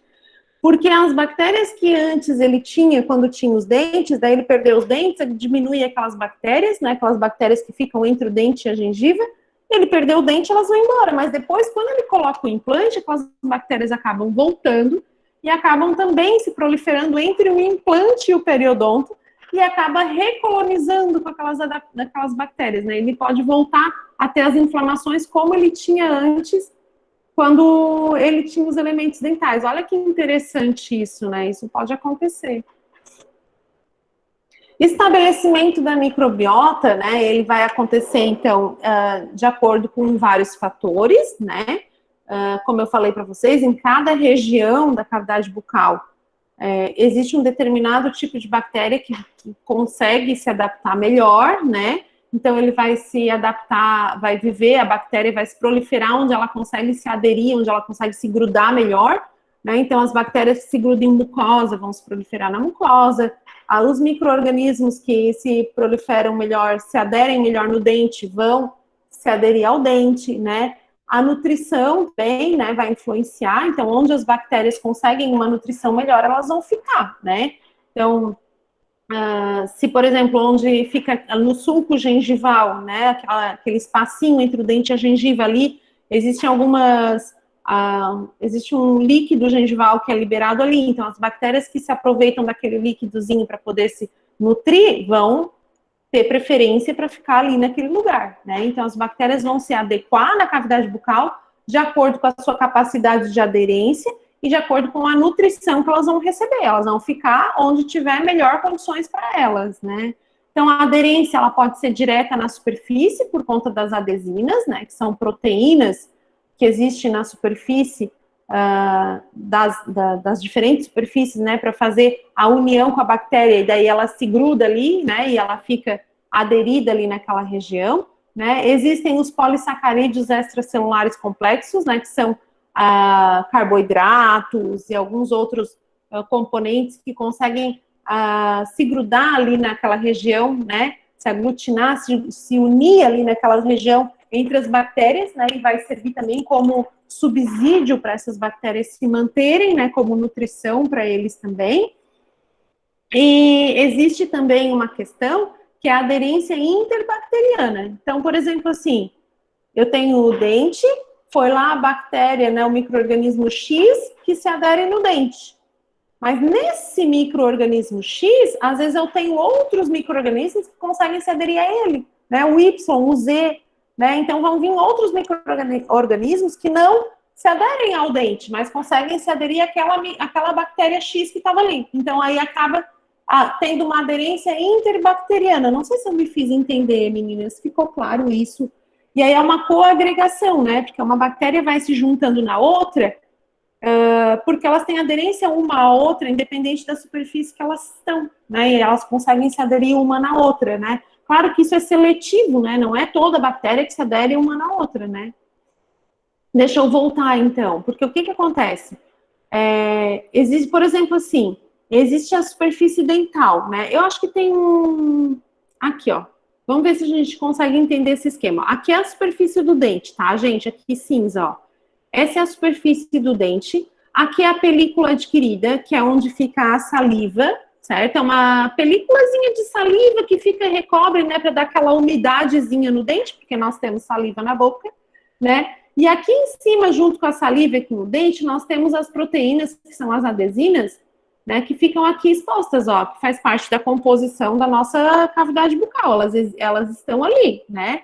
Então, nessas proteínas, ó, se junta um micro-organismo, como aqui, ó, o Streptococcus gordoni, ele se juntou aqui nessas proteínas que estão unidas aqui ao complexo, ó, saliva-dente, né? E no gordone, não vai se juntar só outros gordones, vão se juntar, ó, outras bactérias, tem uma que tem um nome aqui, ó, tá bem esquisito, ó, Naeslunge. Então, outras bactérias vão se juntar ao gordone, e isso é a coagregação, né? Aqui eu tenho Streptococcus oralis, ó. Aí eu tenho outras bactérias, ó, que vão se juntar nele. E aí forma essa placa bacteriana, meninas, que é um aglomerado de bactérias de vários tipos diferentes, ó. Então, aqui eu tenho, ó, as primeiras colonizadoras, as primárias, né? E as colonizadoras secundárias, ó. Que são essas aqui mais de cima, ó. Então, são bactérias, são fungos, são diferentes micro-organismos, ó. Vejam que as colonizadoras primárias se aderem principalmente à superfície ali do dente, né? Tem o gordone, oralis, sanguinis, né? E em cima dessas colonizadoras primárias, ó, eu tenho outras bactérias que se aderem a ela, né? E não necessariamente do mesmo tipo, ó. São outras bactérias, outros nomes, ó. E aí vai formando uma colônia, né? Bem rica, com muitos outros tipos de bactérias que a gente tem ali naquela região, ó. O treponema, ó, Actinomyces concomitans. Então, outras bactérias que vão se unir àquelas bactérias ali. E aí acaba gerando aí uma placa bacteriana, né? Bem rica, né? Bem diversificada, né? Ficou mais claro agora, Thaís? Um esqueminha? Tá. Ah, eu tô vendo o chat pela metade. Sim, é isso que quer dizer, na verdade. Então, não necessariamente todas as bactérias que a gente tem na boca estão realmente aderidas só ao dente ou só à mucosa, né? Elas conseguem se aderir umas às outras, assim, para formar um complexo, né? Viram algo bem complexo ali, né? Então, elas estão todas juntinhas ali, né? Não necessariamente ficam isoladas, né? A gente tem sempre várias juntas, né? E o que influencia, né, do hospedeiro aí, que a gente pode ter do paciente, quais são as características do paciente, digamos assim, que vai influenciar nessa formação da microbiota bucal, né? O que vai dizer aí se essa microbiota vai ser assim, ou assado, ou maior, ou menor, né? São fatores endógenos, fatores exógenos, fatores sistêmicos, alguns tipos de fatores que podem influenciar. Os endógenos, né, o que do paciente, dele mesmo, que pode influenciar? A saliva, por exemplo, assim, o quanto de saliva esse paciente tem, a composição da saliva, o pH da saliva, né? O fluido gengival, como eu falei para vocês, a gente tem um fluido gengival, um líquidozinho, que é liberado pela gengiva, né? E aí ali no sulco gengival, entre a gengiva e o dente, e aí esse suco, né, esse fluido, que é liberado ali nessa fendinha entre a gengiva e o dente, nesse espaço, ele vai também determinar, né, de acordo com esse fluido gengival, vai determinar o tipo de bactéria que o paciente tem, né, a presença ou não dos dentes, como eu falei para vocês, a superfície do dente, ela é ótima para aderir a alguns tipos de bactérias, né, e aí, se o paciente não tem os dentes, né, aquelas bactérias que se aderem aos dentes não vão conseguir se proliferar ali, né, então vai ser uma outra microbiota que o paciente vai ter. A saúde do dente do periodonto, né, e a descamação epitelial, né, se aquela mucosa, aquela gengiva está íntegra ou está descamada por algum motivo, está machucada, está rompida, né, o paciente tem uma afta, tem algum machucado na boca, né, tá aberto, então se existe alguma descamação epitelial, e a saúde dos dentes, né, se o dente está íntegro, se o dente já tem alguma lesão, se já está fraturado, né? A pério também, aqueles tecidos em volta do dente também, como é que está aquilo ali, está preservado, está bonitinho, está íntegro, né? Tudo isso vai determinar a microbiota que o paciente vai ter, e todos esses fatores estão relacionados ao paciente em si, são endógenos, né? São próprios do paciente, né? Os fatores exógenos, né? São fatores que vêm de fora. O que de fora, o que vem de fora que pode influenciar na nossa microbiota? A dieta, né? As coisas que a gente come, a gente sabe que pode influenciar nos micro-organismos que a gente tem na cavidade bucal. A nossa higiene, né? Se o paciente escova os dentes direitinho, passa o fio dental direitinho, né? E se ele faz o uso de alguma medicação, né? Se ele usa algum antibiótico, como eu falei para vocês, o antibiótico que às vezes a gente toma para tratar uma unha do pé pode influenciar na bactéria que a gente tem na cavidade bucal. Então, as medicações que a gente usa também vão fazer diferença nas bactérias que a gente tem na cavidade bucal. Os fatores sistêmicos, né? Então, por exemplo, se o paciente tem alguma doença sistêmica, lembra que eu falei para vocês que uma doença sistêmica que influencia bastante na presença de doença periodontal é a diabetes? Né? Então, o paciente que tem diabetes, ele tem uma propensão a apresentar maior bactérias relacionadas à periodontite, né? Aquelas bactérias que se aderem ali naquele espacinho entre o dente e a gengiva, né? Então, é um fator sistêmico. Um outro fator sistêmico que também pode influenciar, meninas, é a questão da idade do paciente, né? A puberdade, a questão dos hormônios que ele tem. Eu comentei com vocês, pacientes na puberdade, existe uma alteração por conta dos hormônios na composição da gengiva, que vai influenciar no aparecimento aí de maior quantidade de bactérias relacionadas à doença periodontal, né, periodontite, a inflamação dos tecidos de suporte do elemento dental, que é a periodontite, né, gengivite, por isso que a gente tem lá, ó, a formação do granuloma piogênico, né, tudo relacionado aí à puberdade. Então, esses fatores sistêmicos, né, fatores do organismo como um todo, vão influenciar na microbiota bucal desse paciente, né. Como que a saliva vai influenciar? Então, a saliva é um fator endógeno, né, que é do paciente e que influencia na microbiota bucal. A saliva é super responsável pela regulação da microbiota gengival, né? Ela está diretamente relacionada, né? Ela tem nutrientes, né? Ela tem aminoácidos, o A que é aminoácidos, ela tem proteínas, glicoproteínas, vitaminas, isso tudo vai conferir aí uma maior nutrição para as bactérias, né? As bactérias vão ficar bem felizes, né? A saliva, ela ajuda as bactérias, né?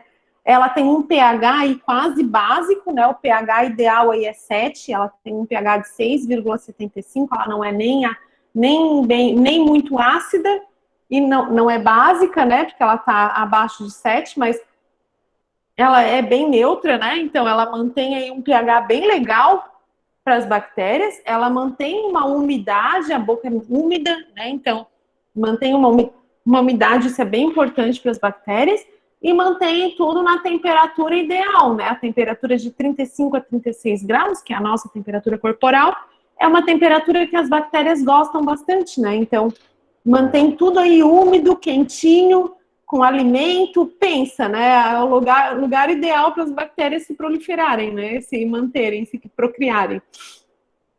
Mas a saliva, ela também tem componentes que atuam como antimicrobianos. Então, a saliva, da mesma forma que ela tem vários fatores que ajudam a bactéria, mas ela também, dentro da composição dela, ela tem lactoferrinas, cialoperoxidases, né? Que são substâncias que matam as bactérias um pouco também. Então, por isso que, assim, ó, a atividade antimicrobiana da bactéria, mais aliado à atividade pró-bacteriana da saliva, né, acaba mantendo tudo em equilíbrio, tá, meninas? Então, a saliva, ela ajuda as bactérias, mas ela também prejudica as bactérias. E aí não deixa as bactérias também se proliferarem exageradamente, né? Ela deixa proliferar, mas ela controla. Então, ao mesmo tempo que que ajuda, ela diminui, né, a quantidade de bactérias, fazendo com que tudo viva harmonicamente, né? E o fluxo salivar também é super importante, porque assim, mantém a umidade, né? Mas está lavando a boca, né? Está o tempo todo lavando a boca. Então a gente sabe que tem regiões onde desemboca mais saliva na cavidade bucal, que nós temos menos cárie, por exemplo. Por quê? Porque a saliva vem e ela lava, né? Então o fluxo salivar também ajuda a controlar a quantidade de bactérias que a gente tem. Então a saliva, ela é uma aliada, né? Ela mantém aí tudo regular, tudo certinho, tudo organizado, né?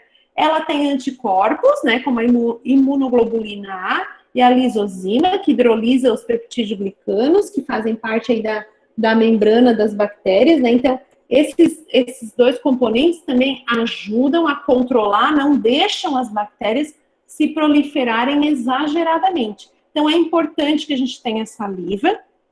A gente sabe que existem pacientes que, por algum motivo, produzem menos salivas ou não produzem salivas, né?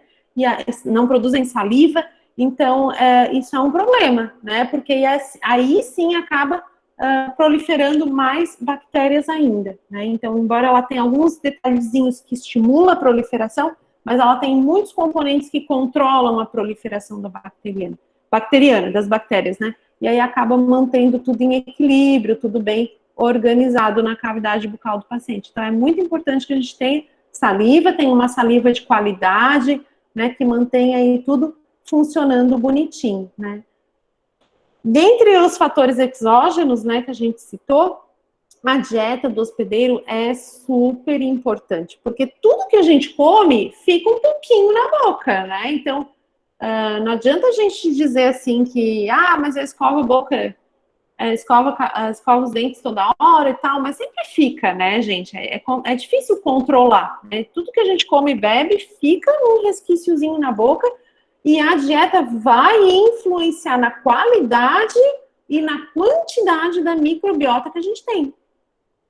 Então, é muito importante que a gente tome bastante cuidado, né, na hora de orientar os nossos pacientes para que eles observem bem o que eles estão ingerindo, os horários, as quantidades, né, mais do que só a quantidade, né, é o fluxo, né, a frequência com que ele ingere aqueles alimentos, né, porque às vezes o paciente come doce, mas ele come em um determinado momento do dia e só naquele momento, né, então aí acaba controlando um pouco melhor. Uma coisa é a gente comer um bolo de chocolate inteiro às 3 da tarde, por exemplo, depois ir lá e escovar os dentes. Uma outra coisa é tu ir lá a cada meia hora comer um pedaço do bolo de chocolate, né?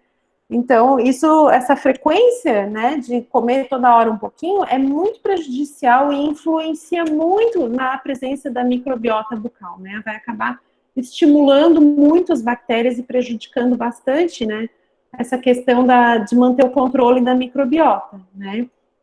E os Streptococcus mutans, que são aquelas bactérias que comentei com vocês, que são os responsáveis pela destruição do dente, a formação da cárie dentária, né?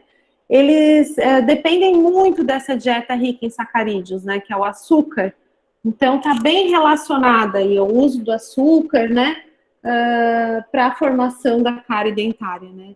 E a gente sabe que não é só o açúcar em si, né? Porque daí às vezes a gente escuta assim os pacientes dizer, mas eu nem como doce, né? Eu nem como açúcar, eu nem como doce, porque não é o sacarídeo, né? Não é só ele que influencia, tá, meninas? Mas qualquer alimento pegajoso, né? Que é aquele alimento que gruda quando a gente come, né? Gruda nos dentes, ele tem um potencial cariogênico, né? Um potencial de causar a cárie. Então, assim, por exemplo, assim, carboidratos, né, macarrão é salgado, é uma alimentação salgada, mas ele é pegajoso, né, a massa é grudenta, o pão, ele é grudento, ele gruda no dente, ele fica, é mais difícil de remover na escovação. Tudo que é mais difícil, que gruda no dente, tem um potencial de causar cárie maior. Não necessariamente que seja doce só, tá, meninas? Então, orientem sempre os pacientes, né, para que eles tomem cuidado. Às vezes ele acha que é só o doce, só o açúcar que vai causar a cárie, né? E não é. É qualquer alimento mais pegajoso, né, os carboidratos, vão causar bolacha, água e sal, né? Às vezes a criança acha assim que, a mãe acha, né, que pela criança não comer, o meu filho não come bolacha recheada, né? Mas a bolacha, água e sal, a bolacha da vaquinha, né, aquela que é de maisena, Maria, aquelas bolachinhas que não tem recheio também grudam no elemento dental e tem um potencial cariogênico bem importante, né? Salgadinho, né? Quem nunca, chips, salgadinho que a gente come, pipoca, tudo isso ajuda, ele adere muito nos elementos dentais e tem um potencial cariogênico, tá, gente? Então, carboidratos, né, de uma maneira geral, além de eles grudar no elemento dental, eles provocam a fermentação ácida, né, junto com o Streptococcus mutans. Quando ele está grudado no dente, ele provoca a formação de ácidos, né, faz essa fermentação ácida, né, pela presença dos carboidratos junto com o Streptococcus mutans, e esse ácido é que gera a desmineralização do dente. O dente ele é rígido, ele é uma estrutura dura, o dente é duro, né, tecido duro, porque ele é mineralizado, né, a gente toca nele, ele é uma estrutura dura. Ele é mineralizado. Se ele perder o mineral, ele fica mole, né? E o que é a cárie, na verdade? O que é a doença cárie? A lesão de cárie, o que é? É essa desmineralização, né? Um ácido produzido pelo alimento, né? Do carboidrato ou de qualquer outro alimento, não precisa ser só o carboidrato, qualquer outro alimento pegajoso que ficou aderido no elemento dental. E esse paciente tendo Streptococcus mutans, né? Ele vai gerar essa formação de ácidos por uma fermentação ácida, que vai gerar ali, vai corroer o mineral do elemento dental e o elemento dental vai ficar enfraquecido, vai ficar mole, né? E aí vai gerar cavidade, vai quebrar, né? Que é a formação da cárie que nós estamos acostumados a ver aí no nosso dia a dia. Ficou claro isso, meninas? Tá indo muito rápido, qualquer coisa eu dou uma voltadinha, O chiclete sem açúcar, ele não é cariogênico, ele não gruda nos dentes, ele estimula a salivação e ele é excelente para o controle de cárie. Ele é excelente. Inclusive, assim, vocês podem orientar os pacientes, às vezes a gente está fora de casa e a gente não tem como escovar, né? Tá realmente na rua, porque a gente sempre recomenda, assim, que leve a escova na bolsa, né? E escove onde estiver. Mas tem dias que a gente realmente não consegue escovar, né? Então, pode recomendar utilizar o chiclete sem açúcar, que ele é excelente, porque além de ele fazer a ação mecânica, ele mesmo passa pela superfície do dente, acaba removendo um pouco, não vai substituir a escova e o fio, né, gente? Nunca, né? Pelo amor de Deus, não me façam, não quero entender, não me entendam errado, assim, não quero me fazer entender errado. Ele não vai substituir a escovação, mas se você não tiver como escovar os dentes, pode usar o chiclete que ele ajuda. Além de ele ajudar a remover um pouco da questão física, ele também ajuda a estimular a saliva, né? E o fluxo salivar também ajuda a lavar a boca e remover aí a placa e os alimentos. Mas, assim, a escovação, a maçã também, a maçã também ajuda. Existem alguns alimentos que ajudam, né? Mais fibrosos, ajudam também justamente nessa questão. Eles fazem a ação mecânica, né? Remove de alguma forma. Mas nada substitui escova e fio, né? Fio dental, porque entre os dentes a escova realmente não alcança, não tem como fazer essa escova, essa limpeza entre os dentes, né? Precisa realmente do fio dental. Mas a escova e o fio é insubstituível, mas a maçã também é recomendada, tá, gente? Alguns alimentos mais fibrosos, tudo que é mais fibroso, assim, cenoura, né? Esses alimentos mais endurecidos, eles ajudam bastante na manutenção da limpeza dos elementos dentais. Então, quando a gente está na rua, né? Vou passar o dia na praia. Não tem como escovar os dentes na praia, né? Aí a gente recomenda que o paciente use frutas, chiclete sem açúcar, tome bastante água, que daí lava, aumenta o fluxo salivar, lava também, né? Tudo isso ajuda. E importante, meninas, né, orientar os pacientes que não fiquem fazendo ingestão de alimento toda hora, né? Porque daí não tem como mesmo, né? É bom, assim, fazer uma alimentação, fazer uma refeição, come, se alimenta, tudo que tem direito. Aí depois passa aquele período, né, de 2, 3 horas em jejum, depois se alimenta de novo. E aquele negócio de comer alguma coisinha a cada meia hora, eita nós, né? Não tem jeito. Então, é bem importante a gente se alimentar com menos frequência, assim, né? Manter aquele hábito de comer no horário certo, né? Então, a higiene bucal, ela é importantíssima, né? Escova, fio dental, gente. Fio dental, ele é muito importante, né? Escovação, fazer a escovação correta. Vocês já tiveram aula de técnica de escovação dental e utilização de fio dental, gente? Alguém já compartilhou esse conhecimento com vocês? De como é que escova, como é que passa fio? Eu acho que vocês vão ter lá na cariologia, quando estuda cárie, acho que vocês vão ter essa parte prática também, de como escovar, as orientações, que é super importante, né? Porque vocês passam essas recomendações para os pacientes também. Então, o uso da escova, do fio, aqui está a correção ortodôntica, né? Porque quando o paciente tem os dentes muito juntos, né? Favorece ali a formação de uma microbiota entre os dentes e fica muito difícil de higienizar, né? Então, muitas vezes, quando os dentes são muito juntos, a gente precisa fazer a correção ortodôntica, usar aparelho, para que cada dente vá certinho para a sua posição, né, e manter tudo organizado, né? Manter a microbiota aí de uma forma bem saudável. O uso de antibiótico terapia, né? Falei já para vocês também que o antibiótico, quando a gente usa antibiótico, mesmo tópico, né? Aquele que a gente só bochecha, ou só pomada na cavidade bucal, ou aquele que a gente toma, né? Quando a gente usa antibiótico, que a gente toma antibiótico, tudo isso afeta a microflora oral, né? Afeta a microbiota do organismo como um todo, né? Do intestinal, da boca também, de todo o nosso organismo, né? Os agentes antiplacas, alguém falou da clorexidina, eles removem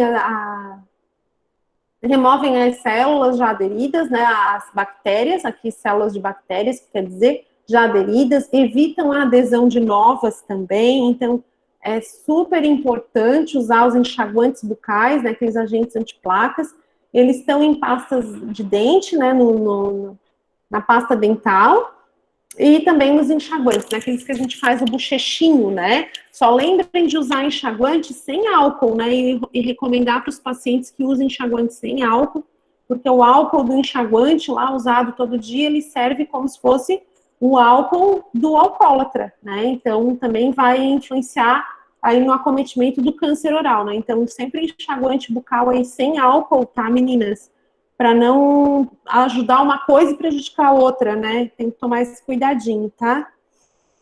Os fatores sistêmicos, né, que eu citei para vocês, a imunidade, genética também, tá muito relacionada. Vocês vão ver que pacientes que têm problema periodontal, muitos, os filhos têm, né, toda a árvore genealógica do paciente apresenta essa doença periodontal, isso é bem comum. Né, existem periodontites já relacionadas à raça negra, então isso está relacionado à genética, tá? Então são fatores sistêmicos, né? Questões hormonais, como eu falei para vocês. E os benefícios da microbiota. Agora, para acabar, viu, meninas? Finalzinho da aula. A microbiota bucal, ela é importante para quê, né? Ela faz a defesa biológica da boca, por isso que a gente tem que ter a microbiota. Então, por isso que a saliva, ela bate, mas ela alisa, né? Como eu falei para vocês, a saliva, ela controla bem, né? Ela dá subsídios para a gente manter a microbiota, mas ela também controla, né? Ela tem os fatores que mantêm tudo reguladinho, né? Porque a gente precisa ter, mas precisa ter no limite, né? Então, é bom para ter a defesa, fazer a defesa biológica da boca, competir com aqueles agentes que fazem mal, né? Então precisa ter a microbiota que faz bem, para que eles um controle o outro, né? Um não deixe o outro crescer muito, para manter tudo equilibradinho, bonitinho, né? Porque existem os micro-organismos que causam infecção e tem os micro-organismos que fazem bem, né? Que só mantém tudo organizadinho, né? Então um precisa competir com o outro para não deixar esses que fazem mal se proliferar demais e causar alguma infecção, né? Eles contribuem para a nutrição do hospedeiro, como a gente comentou, aquelas bactérias, principalmente lá do intestino, né? Algumas enzimas bacterianas auxiliam no processo digestivo, né? Auxilia também no sistema imune, para que a gente se mantenha sempre com o sistema imunológico em dia. Meninas, é isso, viu? Muito obrigada por vocês ficarem até aqui comigo, né? Espero que o conteúdo hoje não tenha sido muito denso. Se vocês tiverem alguma dúvida, eu estou à disposição.